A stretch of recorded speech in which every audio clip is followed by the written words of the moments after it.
नमस्कार साहित्य प्रेमियों। स्वागत है आपका साहित्य सागर चैनल में। आज हम लेकर आए हैं मुंशी प्रेमचंद जी के सामाजिक चेतना से ओतप्रोत उपन्यास सेवा सदन के भाग 35 और 36। यद्यपि डॉक्टर साहब का बंगला निकट ही था, पर इन दोनों आदमियों ने एक किराए की गाड़ी की। डॉक्टर साहब के यहाँ पैदल जाना फैशन के विरुद्ध था। रास्ते में विट्ठलदास ने आज के सारे समाचार बढ़ा चढ़ाकर बयान किए और अपनी चतुराई को खूब दर्शाया। पद्म सिंह ने यह सुनकर चिंतित भाव से कहा, तो अब हमको सतर्क होने की जरूरत है। अंत में आश्रम का सारा भार हम इन लोगों पर आ पड़ेगा। बलभद्र अभी चाहे चुप रह जाए, लेकिन इसकी कसर कभी न कभी निकालेंगे अवश्य। विट्ठलदास, मैं क्या करूं? मुझसे ये अत्याचार देखकर रहा नहीं जाता। शरीर में एक ज्वाला सी उठने लगती है। कहने को ये लोग विद्वान बुद्धिमान है, नीतिपरायण है, पर उनके ऐसे कर्म। अगर मुझ में कौशल से काम लेने की सामर्थ्य होती तो कम से कम बलभद्रदास से लड़ने की नौबत न आती। पद्म सिंह, ये तो एक दिन होना ही था। ये भी मेरे ही कर्मों का फल है। देखूं अभी और क्या क्या गुल खिलते हैं। जब से बारात वापस आई है, मेरी विचित्र दशा हो गई है। नम भूख नम प्यास, रात भर करवटें बदला करता हूं। यही चिंता लगी रहती है कि उस अभागिनी कन्या का बेड़ा कैसे पार लगेगा। अगर कहीं आश्रम का भार सिर पर पड़ा तो जान ही पर बन आएगी। ऐसे अथाह दलदल में फंस गया हूं कि ज्यों ज्यों ऊपर उठना चाहता हूं और नीचे दब जाता हूं। यही बात करते करते डॉक्टर साहब का बंगला आ गया। 10 बजे थे। डॉक्टर साहब अपने सुसज्जित कमरे में बैठे हुए अपनी बड़ी लड़की मिस कांति से शतरंज खेल रहे थे। मेज पर 2 टेरियर कुत्ते बैठे हुए बड़े ध्यान से शतरंज की चालों को देख रहे थे, और कभी कभी जब उनकी समझ में खिलाड़ियों से कोई भूल हो जाती थी तो पंजों से मोहरों को उलट पलट देते थे। मिस कांति उनकी इस शरारत पर हंसकर अंग्रेजी में कहती थी, यू नॉटी। मेज की बाईं ओर एक आराम कुर्सी पर सैयद तेगली साहब विराजमान थे और बीच बीच में मिस कांति को चाले बताते जाते थे। इतने में हमारे दोनों मित्र जा पहुंचे। डॉक्टर साहब ने उठकर दोनों सज्जनों से हाथ मिलाया। मिस कांति ने उनकी ओर दबी निगाह से देखा और मेज पर से एक पत्र उठाकर पढ़ने लगी। डॉक्टर साहब ने अंग्रेजी में कहा, मैं आप लोगों से मिलकर बहुत प्रसन्न हुआ। आइए आप लोगों को मिस कांति से इंट्रोड्यूस करा दूं। परिचय हो जाने पर मिस कांति ने दोनों आदमियों से हाथ मिलाया और हंसती हुई बोली, बाबा अभी आप लोगों का जिक्र कर रहे थे, मैं आपसे मिलकर बहुत प्रसन्न हुई। डॉक्टर श्यामाचरण। मिस कांति अभी डलहौजी पहाड़ से आई हैं। इनका स्कूल जाड़े में बंद हो जाता है। वहां शिक्षा का बहुत उत्तम प्रबंध है। ये अंग्रेजों की लड़कियों के साथ बोर्डिंग हाउस में रहती हैं। लेडी प्रिंसिपल ने अब की इनकी प्रशंसा की है। कांति, जरा अपनी लेडी प्रिंसिपल की चिट्ठी इन्हें दिखा दो।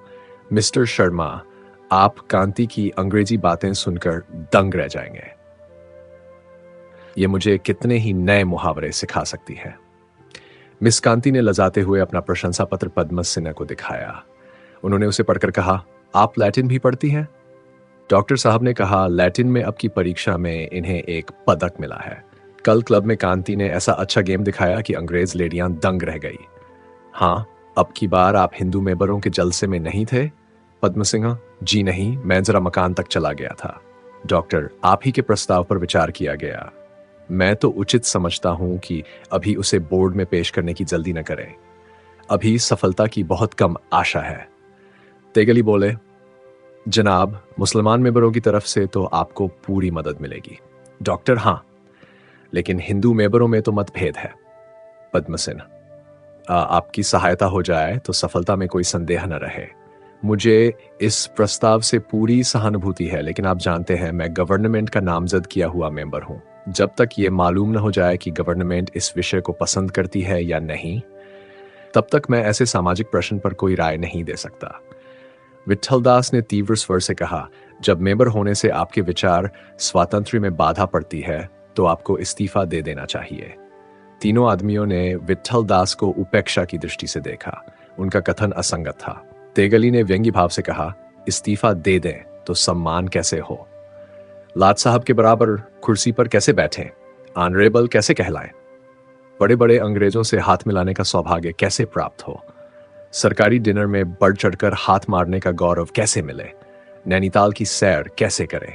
अपनी वक्तृता का चमत्कार कैसे दिखाएं? यह भी तो सोचिए। विट्ठलदास बहुत लज्जित हुए। पद्म सिंह पछताए कि विट्ठलदास के साथ ना हकाए। डॉक्टर साहब गंभीर भाव से बोले, साधारण लोग समझते हैं कि इस लालच से लोग मेबड़ी के लिए दौड़ते हैं। वह ये नहीं समझते कि वह कितना जिम्मेदारी का काम है। गरीब मेबरों को अपना कितना समय, कितना विचार, कितना धन, कितना परिश्रम इसके लिए अर्पण करना पड़ता है। इसके बदले उसे इस संतोष के सिवाय और क्या मिलता है कि मैं देश और जाति की सेवा कर रहा हूं। ऐसा ना हो तो कोई मेमोरी की परवाह न करे। तेगली जी, हाँ, इसमें क्या शक है? जनाब ठीक फरमाते हैं। जिसके सिर पर यह अजीमुशान जिम्मेदारी पड़ती है, उसका दिल जानता है। 11 बज गए थे। श्यामाचरण ने पद्मसिंह से कहा, मेरे भोजन का समय आ गया, अब जाता हूं। आप संध्या समय मुझसे मिलिएगा। पद्मसिंह ने कहा, हाँ हाँ, शौक से जाइए। उन्होंने सोचा, जब ये भोजन में जरा सी देर हो जाने से इतने घबराते हैं तो दूसरों से क्या आशा की जाए। लोग जाति और देश के सेवक तो बनना चाहते हैं, पर जरा सा भी कष्ट नहीं उठाना चाहते। लाला भक्तराम धूप में तख्ते पर बैठे हुक्का पी रहे थे। उनकी छोटी लड़की गोद में बैठी हुई धुएं को पकड़ने के लिए बार बार हाथ बढ़ाती थी। सामने जमीन पर कई मिस्त्री और राजगीर बैठे हुए थे। भक्तराम पद्मसिंह को देखते ही उठ खड़े हुए और पालागन करके बोले, मैंने शाम ही को सुना था कि आप आ गए। आज प्रातःकाल आने वाला था, लेकिन कुछ ऐसा झंझटा पड़ा कि अवकाश ही न मिला। ये ठेकेदारी का काम बड़े झगड़े का है। काम कराए, अपने रुपए लगाए, उस पर दूसरों की खुशामद कीजिए। आजकल इंजीनियर साहब किसी बात पर ऐसे नाराज हो गए हैं कि मेरा कोई काम उन्हें पसंद नहीं आता। एक पुल बनवाने का ठेका लिया था, उसे 3 बार गिरवा चुके हैं। कभी कहते हैं यह नहीं बना, कभी कहते हैं वह नहीं बना। नफा कहां से होगा? उल्टे नुकसान की संभावना है। कोई सुनने वाला नहीं है। आपने सुना होगा हिंदू मेंबरों का जलसा हो गया। पद्मसिंह, हां, सुना और सुनकर शोक हुआ। आपसे मुझे पूरी आशा थी। क्या आप इस सुधार को उपयोगी नहीं समझते? भक्तराम, इसे केवल उपयोगी ही नहीं समझता, बल्कि हृदय से इसकी सहायता करना चाहता हूं, पर मैं अपनी राय का मालिक नहीं हूं। मैंने अपने को स्वार्थ के हाथों में बेच दिया है। मुझे आप ग्रामोफोन को रिकॉर्ड समझिए। जो कुछ भर दिया जाता है वही कह सकता हूं और कुछ नहीं। पद्मसिंह, लेकिन आप यह तो जानते हैं कि जाति के हित स्वार्थ से पार्थक्य होनी चाहिए। भक्तराम, जी हां, इसे सिद्धांत रूप से मानता हूं, पर इसे व्यवहार में लाने की शक्ति नहीं रखता।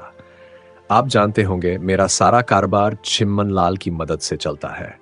अगर उन्हें नाराज कर लूं तो यह सारा ठाठ बिगड़ जाए। समाज में मेरी जो कुछ मान मर्यादा है वह इसी ठाट बाट के कारण है। विद्या और बुद्धि है ही नहीं, केवल इसी स्वांग का भरोसा है। आज अगर कलई खुल जाए तो कोई बात भी न पूछे। दूध की मक्खी की तरह समाज से निकाल दिया जाऊं। बतलाइए, शहर में कौन है जो केवल मेरे विश्वास पर हजारों रुपए बिना सूद के दे देगा? और फिर केवल अपनी ही फिक्र तो नहीं है। कम से कम 300 रुपए मासिक गृहस्थी का खर्च है। जाति के लिए मैं स्वयं कष्ट झेलने के लिए तैयार हूं, पर अपने बच्चों को कैसे निर्वलंब कर दूं? जब हम अपने किसी कर्तव्य से मुंह मोड़ते हैं तो दोष से बचने के लिए ऐसी प्रबल युक्तियां निकालते हैं कि कोई मुंह न खोल सके। उस समय हम संकोच को छोड़कर अपने संबंध में ऐसी ऐसी बातें कह डालते हैं कि जिनके गुप्त रहने ही में हमारा कल्याण है।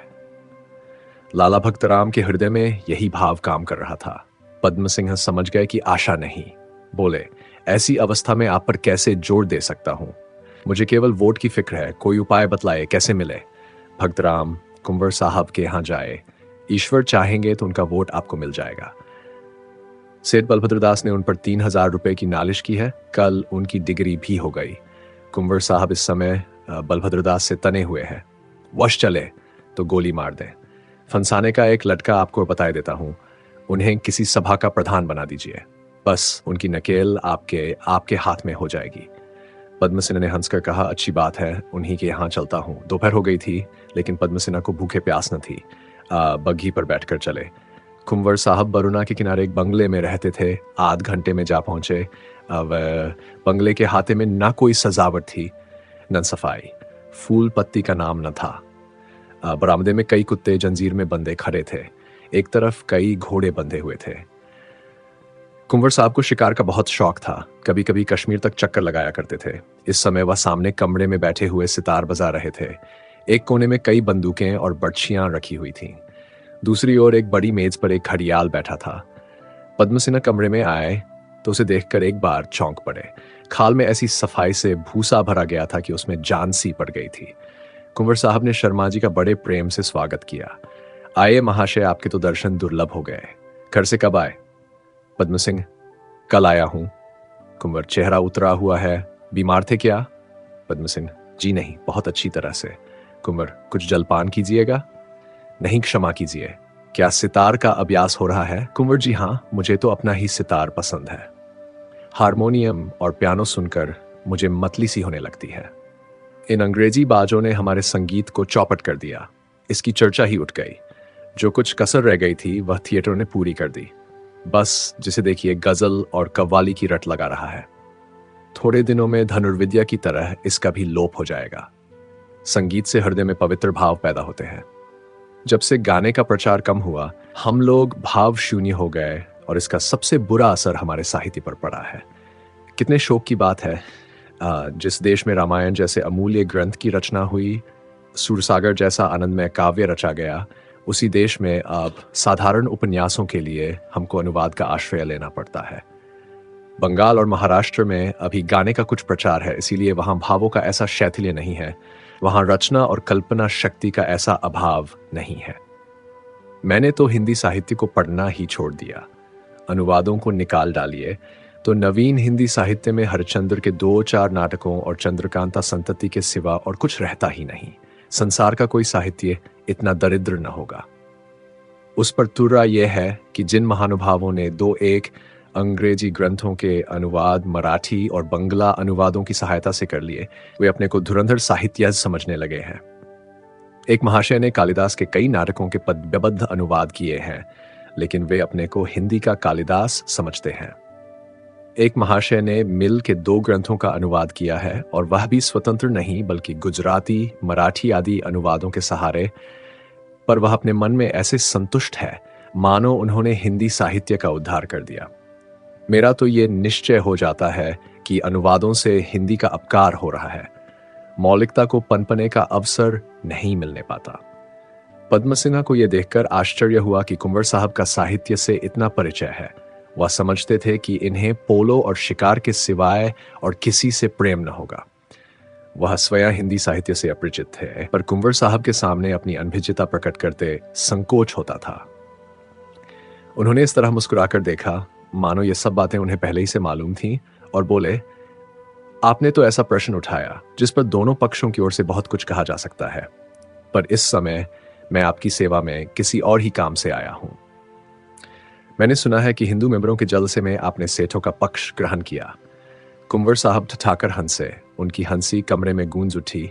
पीतल की डाल जो दीवार से लटक रही थी इस झंकार से थरथराने लगी। बोले, सच कहिए, आपने किससे सुना? पद्म सिंह इस कुस्मे हंसी का तात्पर्य ना समझकर कुछ भौंचक से हो गए। उन्हें मालूम हुआ कि कुंवर साहब मुझे बनाना चाहते हैं। चिढ़कर बोले, सभी कह रहे हैं, किस किस का नाम लूं? कुंवर साहब ने फिर जोर से कहका मारा और हंसते हुए पूछा, और आपको विश्वास भी आ गया? पद्म सिंह को अब इसमें कोई संदेह न रहा कि यह सब मुझे झेंपने का स्वांग है। जोर देकर बोले, अविश्वास करने के लिए मेरे पास कोई कारण नहीं है। कुंवर, कारण यही है कि मेरे साथ घोर अन्याय होगा। मैंने अपनी समझ में अपनी संपूर्ण शक्ति आपके प्रस्ताव के समर्थन में खर्च कर दी थी। यहां तक कि मैंने विरोध को गंभीर विचार के लायक भी न सोचा, व्यंग्योक्ति ही से काम लिया। कुछ याद करके, हाँ, एक बात हो सकती है, समझ गया। फिर कह कहा मारकर, अगर यह बात है तो मैं कहूंगा कि म्यूनिसिपैलिटी बिल्कुल बचिया के ताऊ लोगों से ही भरी हुई है। व्यंग्योक्ति तो आप समझते ही होंगे। बस ये सारा कसूर उसी का है। किसी सज्जन ने उसका भावन समझा। काशी के सुशिक्षित सम्मानित म्यूनिसिपल कमिश्नरों में किसी ने भी एक साधारण सी बात न समझी। शोक, महाशोक। महाशय, आपको बड़ा कष्ट हुआ, क्षमा कीजिए। मैं इस प्रस्ताव का हृदय से अनुमोदन करता हूं। पद्म सिंह भी मुस्कुराए। कुंवर साहब की बातों पर विश्वास आया। बोले, अगर इन लोगों ने ऐसा धोखा खाया तो वास्तव में उनकी समझ बड़ी मोटी है, मगर प्रभाकर राव धोखे में आ जाए ये समझ में नहीं आता। पर ऐसा मालूम होता है कि नित्य अनुवाद करते करते उनकी बुद्धि भी गायब हो गई। पद्म सिंह जब यहां से चले तो उनका मन ऐसा प्रसन्न था मानो वह किसी बड़े रमणीक स्थान की सैर करके आए हों। कुंवर साहब के प्रेम और शील ने उन्हें वशीभूत कर लिया था।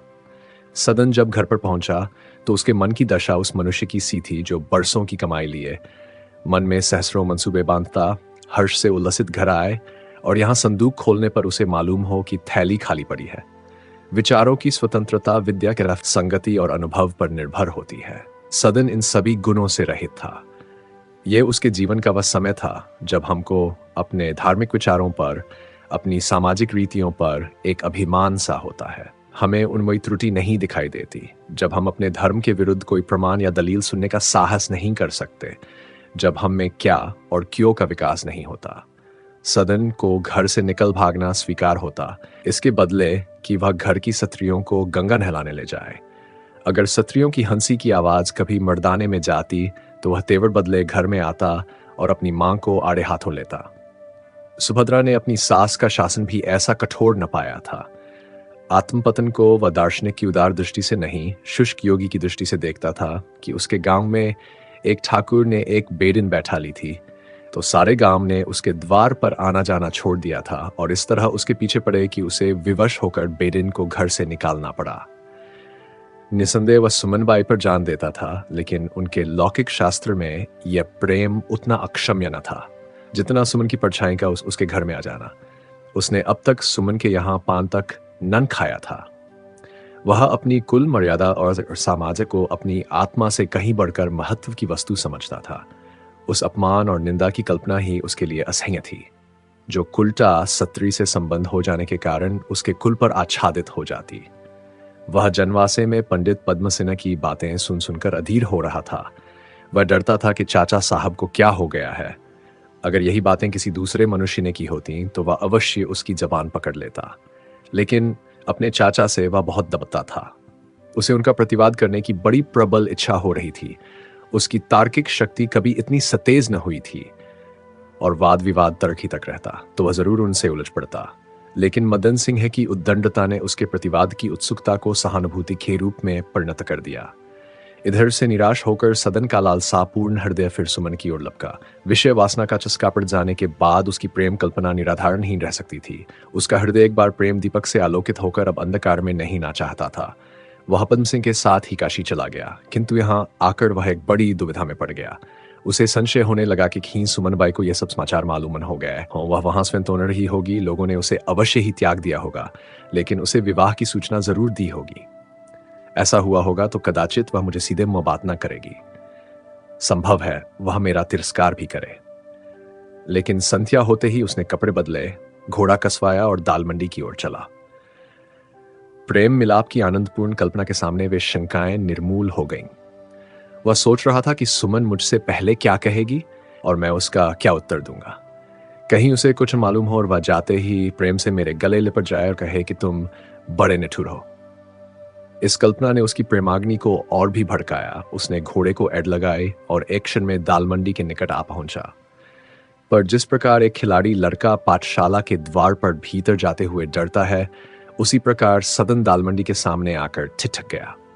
उसकी प्रेम कांक्षा मंद हो गई। वह धीरे धीरे एक ऐसे स्थान पर आया जहां से सुमन की अट्टालिका साफ दिखाई देती थी। यहां से उसने कातर नेत्रों से उस मकान की ओर देखा। द्वार बंद था, ताला पड़ा हुआ था। सदन के हृदय से एक बोझ सा उतर गया। उसे कुछ वैसा ही आनंद हुआ जैसा उस मनुष्य को होता है जो पैसा न रहने पर भी लड़के की जिद से विवश होकर खिलौने की दुकान पर जाता है और उसे बंद पाता है। लेकिन घर पहुंचकर सदन अपनी उदासीनता पर बहुत पछताया। वियोगी पीड़ा के साथ साथ उसकी व्यग्रता बढ़ती जाती थी। उसे किसी प्रकार धैर्य न होता था। रात को जब सब लोग खा पी कर सोए तो वह चुपके से उठा और दाल मंडी की ओर चला। जाड़े की रात थी, ठंडी हवा चल रही थी। चंद्रमा कुहरे की आड़ से झांकता था और किसी घबराए हुए मनुष्य के समान सवेग दौड़ता चला जाता था। सदन दालमंडी तक बड़ी तेजी से आया, पर यहां आकर फिर उसके पैर बंध गए। हाथ पैर की तरह उत्साह भी ठंडा पड़ गया। उसे मालूम हुआ कि इस समय यहां मेरा आना अत्यंत हास्यास्पद है। सुमन के यहां जाऊं तो वह मुझे क्या समझेगी। उसके नौकर आराम से सो रहे होंगे। वहां कौन मुझे पूछता है। उसे आश्चर्य होता था कि मैं यहां कैसे चला आया। मेरी बुद्धि उस समय कहीं चली गई, अतः वह लौट पड़ा। दूसरे दिन संध्या समय वह फिर चला। मन में निश्चय कर लिया था कि अगर सुमन ने मुझे देख लिया और बुलाया तो जाऊंगा, नहीं तो सीधे अपनी राह चला जाऊंगा। उसका मुझे बुलाना ही बतला देगा कि उसका हृदय मेरी तरफ से साफ है। नहीं तो इस घटना के बाद वह मुझे बुलाने ही क्यों लगी। कुछ और आगे बढ़कर उसने फिर सोचा, क्या वह मुझे बुलाने के लिए झरोखे पर बैठी होगी? उसे क्या मालूम कि मैं यहां आ गया? ये नहीं, मुझे एक बार स्वयं उसके पास चलना चाहिए। सुमन मुझसे कभी नाराज नहीं हो सकती, और जो नाराज भी हो तो क्या मैं उसे मना नहीं सकता? मैं उसके सामने हाथ जोड़ूंगा, उसके पैर पड़ूंगा और अपने आंसुओं से उसके मन का मैल धो दूंगा। वह मुझसे कितनी ही रूठे, लेकिन मेरे प्रेम का चिन्ह अपने हृदय से नहीं मिटा सकती। आह! वह अगर अपने कमल नेत्रों से आंसू भरे हुए मेरी ओर ताके तो मैं उसके लिए क्या न कर डालूंगा। यदि उसे कोई चिंता हो तो मैं उस चिंता को दूर करने के लिए अपने प्राण तक समर्पण कर दूंगा। तो क्या वह इस अपराध को क्षमा करेगी?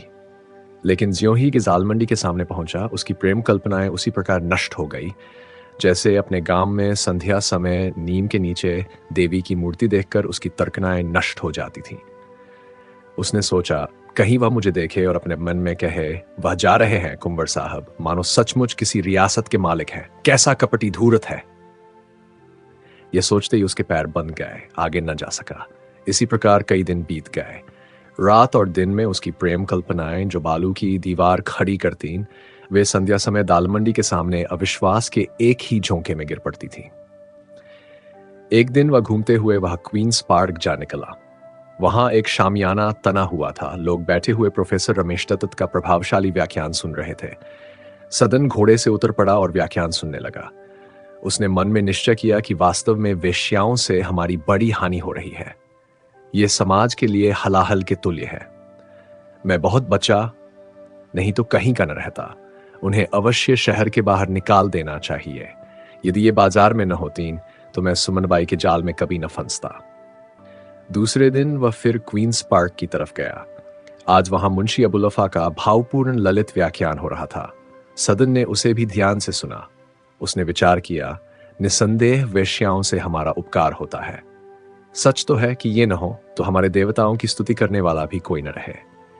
यह भी ठीक ही कहा है कि वेश्यागृह ही वह स्थान है जहां हिंदू मुसलमान दिल खोलकर मिलते हैं, जहां द्वेष का वास नहीं है, जहां हम जीवन संग्राम से विश्राम लेने के लिए अपने हृदय के शोक और दुख भुलाने के लिए शरण लिया करते हैं।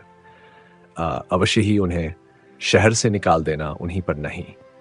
सारे समाज पर घोर अत्याचार होगा। कई दिन के बाद वह विचार फिर पलटा खा गई है। क्रमबद्ध सदन में स्वच्छंद विचार की योग्यता थी। वह किसी विषय के दोष और गुण तौलने और परखने का सामर्थ्य न रखता था। अतः फिर प्रत्येक सबल युक्ति उसके विचारों को उलट पलट देती थी। उसने एक दिन पद्मम सिन्हा के व्याख्यान का नोटिस देखा। 3 ही बजे से चलने की तैयारी करने लगा और 4 बजे बेनी बाग में जा पहुंचा। अभी वहां कोई आदमी न था। कुछ लोग फर्श बिछा रहे थे। वह घोड़े से उतर पड़ा और फर्श बिछाने में लोगों की मदद करने लगा। 5 बजते बजते लोग आने लगे और आध घंटे में वहां हजारों मनुष्य एकत्र हो गए।